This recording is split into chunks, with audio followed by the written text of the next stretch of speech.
Père et du Fils et du Saint-Esprit. Dans l'évangile de ce matin, nous avons entendu ce dernier verset lorsque Jésus dit « Tout ce que vous demanderez en mon nom, je vous l'accorderai ». La chose que nous devons lui demander, qu'il est légitime de lui demander, c'est la grâce de la prière. Dans le livre du Père Matthieu Maskin, l'expérience de Dieu dans la vie de prière. Le premier degré de la contemplation volontaire, ce qu'on appelle la contemplation volontaire.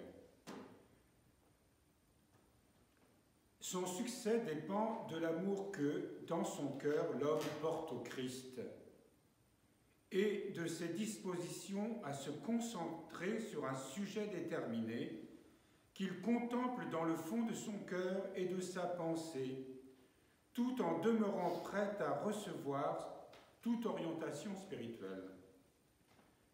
Ce degré n'est pas sans recevoir l'aide intime de la grâce qui accompagne la volonté de l'homme et lui offre la possibilité de persévérer, de poursuivre et d'approfondir sa prière, lui ouvrant le champ de sa lumière et lui permettant ainsi d'en tirer un grand trésor spirituel. Nous méditons au cours de nos lectures matinales de nombreux sujets, de nombreux aspects spirituels dans les différentes lectures tirées de tel ou tel livre, voire tirées évidemment de l'Écriture sainte. Prenons par exemple ce que nous avions médité pendant le temps du Grand Carême, sur le lavement des pieds, sur la résurrection de Lazare, etc. Sur le bon larron, sur qui reçoit la grâce d'entrer au paradis avec le Seigneur, lui qui est crucifié sur la croix. Tous ces aspects de la vie spirituelle nous invitent à une certaine contemplation de ces mystères. Il ne s'agit pas de gamberger, comme on dit, et de tourner dans sa tête toutes sortes de spéculations. Ce n'est pas du tout de cela dont il est question dans ce que nous avons lu à l'instant. Mais prenant un aspect spirituel, nous en saisissons l'essentiel. Et dans notre prière intérieure, de demander au Seigneur de nous éclairer. Tout cela se passe dans une tranquillité intérieure, dans une paix intérieure, avec l'assurance que l'Esprit Saint nous y aide. Il s'agit de saisir l'essence d'une telle méditation et de l'enfouir dans son cœur en la méditant dans une sorte de ce qu'on appelle là une contemplation volontaire. On parle de contemplation volontaire parce que dans le deuxième degré, on parle de la contemplation en esprit qui, elle, est un pur don de Dieu. Mais cette contemplation volontaire, c'est un peu comme la méditation quand on prend un verset d'un psaume ou de l'Écriture, on en saisit la pensée parce que l'Esprit Saint nous a éveillés à la nature de ce verset et on peut le répéter comme une sorte de prière du cœur tout au long de la journée. C'est ce que nous faisons dans une prière personnelle. Dans la Lectio Divina, par exemple, c'est-à-dire les lectures spirituelles que tout un chacun poursuit chaque jour.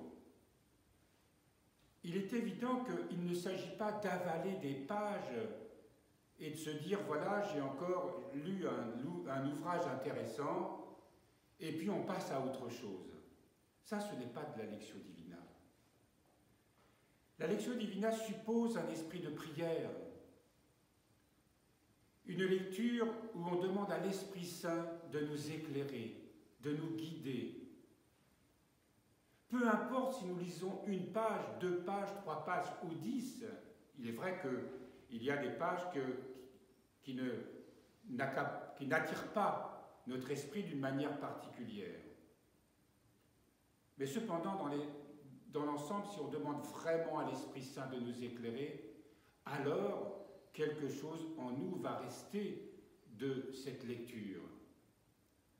Elle va nous accompagner, elle est faite pour ça, pour nous nourrir, pour nous enrichir, pour laisser une empreinte dans notre âme, et une empreinte qui doit être l'objet de notre méditation quotidienne.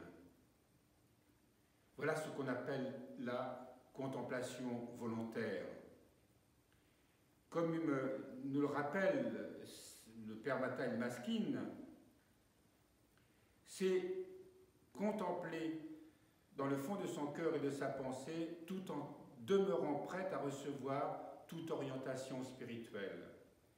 Cela suppose vraiment un calme intérieur, de se mettre à l'écoute de l'Esprit Saint, pour que, à partir de cette contemplation, notre cœur, notre esprit puisse être orienté d'une manière encore plus profonde vers cette rencontre avec le Seigneur, vers cette paix intérieure.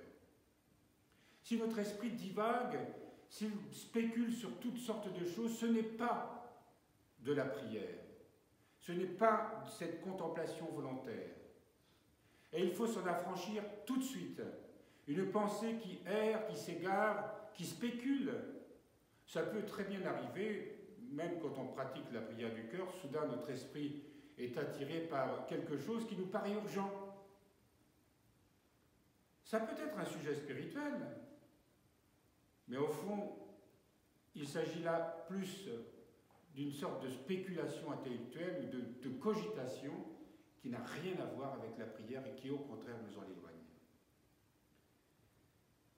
L'Esprit Saint, en tout, doit nous accompagner. Et il nous faut nous assurer, quand nous commençons une lecture, ou même au cours de la lecture, d'implorer la grâce de l'Esprit Saint pour que nous puissions, que cette lecture soit vraiment une lecture spirituelle. Et que nous puissions retenir quelque chose d'essentiel de cette lecture. Je reviens à ce que je disais précédemment de nos méditations matinales, il y a toujours quelque chose qui doit nous attirer et faire l'objet, doit nous accompagner tout au long de ce jour. Bien sûr, il y a des thèmes qui sont plus forts que d'autres, mais est-ce que nous prenons la peine, comme ce matin, à travers les différentes lectures que nous avons entendues, ou celle-ci que nous sommes en train de lire, d'implorer l'Esprit Saint pour qu'il puisse nous visiter, qu'il puisse déposer dans notre cœur quelque chose issu de ces Écritures, qui est la parole de Dieu qui parle à notre cœur. Cela devrait être un exercice de chaque matin lorsque nous venons ici, pour ne parler que de cet instant. Et vraiment de supplier le Seigneur de nous éclairer. Et si cela n'arrive pas, s'il n'y a rien qui nous accroche, qui nous accompagne, eh bien, simplement d'accepter ça paisiblement et de demander de toute manière que tout ce que nous allons faire au cours de la journée, que nous puissions vraiment le faire dans la prière. Dès que notre esprit est égaré par la cogitation, quelle qu'elle soit, l'imaginaire, l'imagination, ou par commence à ressasser des rancœurs, ou je ne sais pas si c'était le cas de saint Épiphane que nous avons entendu tout à l'heure, qui était acariâtre, amer. C'est ce que nous dit, évidemment, rapportent les chroniqueurs, mais certainement qu'il a dû lutter contre ces aspects-là et qu'il a tout de même trouvé la paix. Mais nous devons conserver cette paix tout au long du jour. Et sans l'aide de la grâce, et sans l'aide de notre désir vraiment de cheminer avec le Seigneur, ce n'est pas possible. Nous serons toujours happés, attirés, dispersés. Et dans notre cœur, il n'y aura que de la tristesse, il n'y aura que de la colère, il n'y aura que tout ce que les passions de la nature humaine peuvent produire dans un esprit qui n'est pas centré vers le Seigneur.